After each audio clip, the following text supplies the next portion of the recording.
Yo guys, welcome back to another video. Today I got a good one.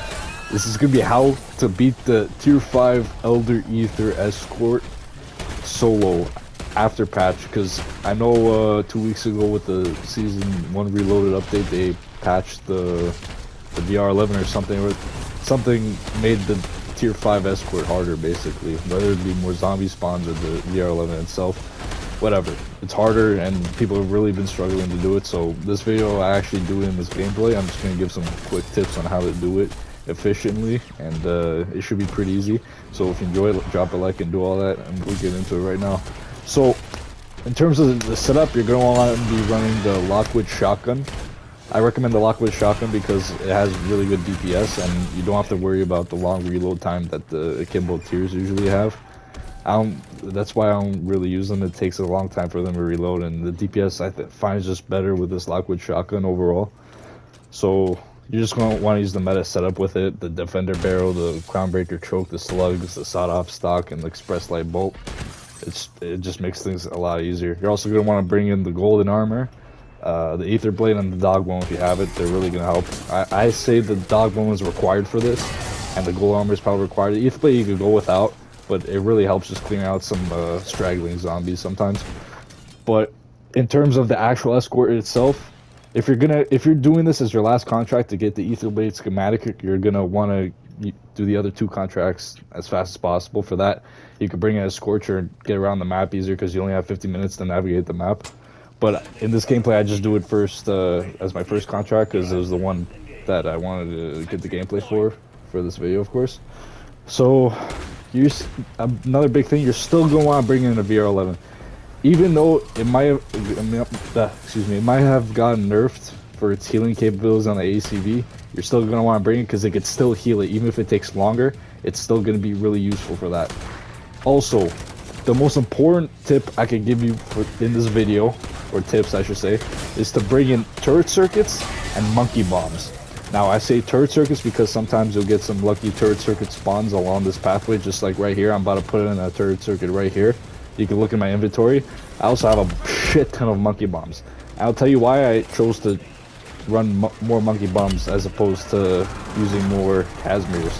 Now, I do use Casimirs in the beginning right here, as you can see, just because in the beginning, in the first two stages of the ACV Escourt where the ACV stops, the Casimirs are actually, they're still competent, but they get the job done. But in the last part where there's a bunch of mega abominations, a bunch of zombie spawns, you're gonna want to use monkeys. I'll tell you why right now. Because when you're using a monkey bomb, it'll guarantee distract every single zombie that's around you and basically in the entire map. Any zombie that you may be worrying about, the monkey bomb will take care of it. You have to throw the monkey bomb behind the portal where the ACV stops for. That like blue orb thingy, you're going to want to throw it behind there so the zombies stay away from the ACV, but not too far because you want the monkey bomb to still kill all the zombies. Now, I chose to use the monkey bomb not only because it takes away more zombies, it takes away more pressure from you and the ACV itself, but the timer lasts longer now with the recent update. It lasts 8 seconds instead of 6 seconds. So it's really imperative that you run monkey bombs for that last final part. You'll see later when we get into the gameplay. They become super useful. Also, of course, you want to use the legendary Aether tool and tier 3 pack in the shotgun. It's required. I shouldn't even have to say that. But in terms of ammo mod, you want brain rot because sometimes when you're shooting zombies like this and you can get a brain rot zombie to help you kill more zombies, it's gonna help you a lot. Now the dog bone also, the reason why I say that's required is because that also acts as like a monkey bomb in terms of it distracts zombies and you can get them out of your way. Earlier in the gameplay, you probably saw that a bunch of zombies were surrounding my dog and they're like completely away from the ACV and like not damaging it at all. So you really want that because it really helps out, especially if you don't have a VR11 at all. Like the VR11, like obviously I still recommend that you use it, but if you don't have it, this is still possible. Now, if you don't have the VR11, the best thing I could tell you is to still run monkey bombs, still bring in at least 2 turret circuits. I say 2 because there could be a turret circuit spawn at the beginning of the ACV Escourt and at the end of the ACV Escourt. So you want to be prepared for any outcome. if there's both or if there's even one, you want to be prepared for those turret circuits. But anyway, if you don't have the VR11, you're gonna want to spawn in with RGL, the RGL50, the grenade launcher. You're gonna want to pack a punch that. You don't even have to fully upgrade it. I say to bring that in if you don't have VR11 because you could actually shoot the RGL around the Escourt ACV itself, and it'll knock down the zombies so they can't damage it as much. Now I can't guarantee that this will be as efficient as the VR11, but it could still get the job done theoretically. So I recommend using that. And yeah, you can see how right here why I'm using the Lockwood over like the Akimbo Snake Shot Tears, for example.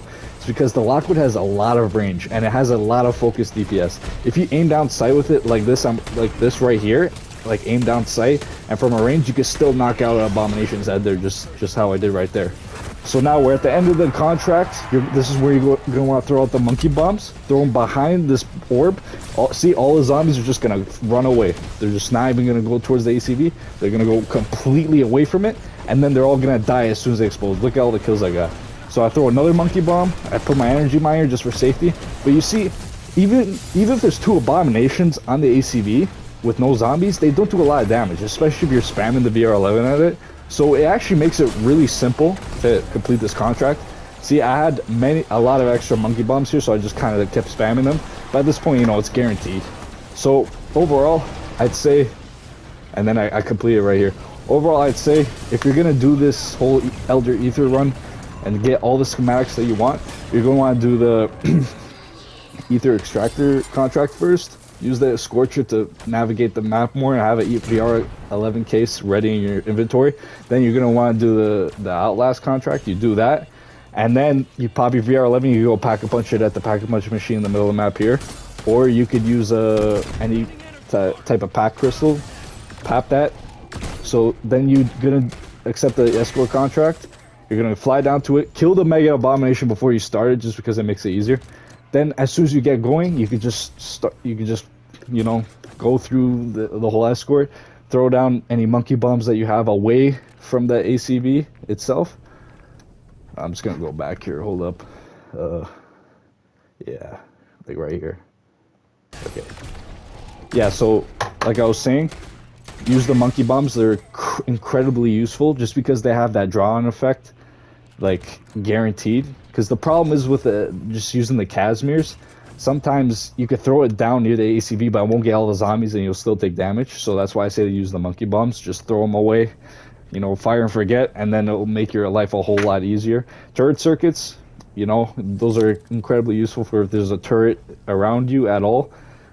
Yeah, that's basically all the tips I have. So good luck with the contracts and everything. Good luck with the ACV. If you use the tips in this video, I can guarantee you'll get good results. Okay, thanks for watching, guys. I'll see you in the next one.